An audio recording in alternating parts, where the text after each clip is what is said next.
सुरेश धस कधीही पलटी मारतील बीडचे लोक मला सांगायचे। धसांनी देशमुख कुटुंबियांच्या अश्रूंचा बाजार मांडला। जनता त्यांना क्षमा करणार नाही, संजय राऊतांचा निशाणा।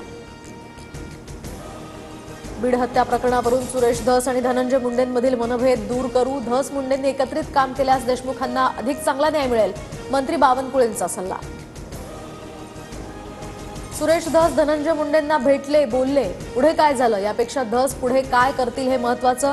संतोष देशमुखांचे बंधू धनंजय देशमुखांची यावर प्रतिक्रिया। भाजपा इतकी मोठी की कार्यकर्ते नुसते थुंकले तरी विरोधक वाहून जातील। भाजपच्या संघटना पर्व कार्यशाळेमध्ये रावसाहेब दानवेंचं वक्तव्य, सूत्रांची माहिती। पालिका निवडणुकीपूर्वी नाशकात मनसेला मोठा धक्का, तर आता 25 ते 30 पदाधिकारी भाजपात जाणार। चंद्रशेखर बावनकुळेंच्या उपस्थितीत पक्षप्रवेश। राज ठाकरेंच्या दौऱ्यानंतर सुद्धा पक्षप्रवेशाच्या या घटना सुरूच। पालघरचे पालकमंत्री गणेश नाईक 24 फेब्रुवारीला ठाण्यात जनता दरबार घेणार, तर भाजप संपर्क प्रमुख म्हणून ठाणेकरांच्या समस्या जाणून घेणार। शिंदेंच्या बालेकिल्ल्यात भाजप पक्षवाढीवर नाईकांचा भर।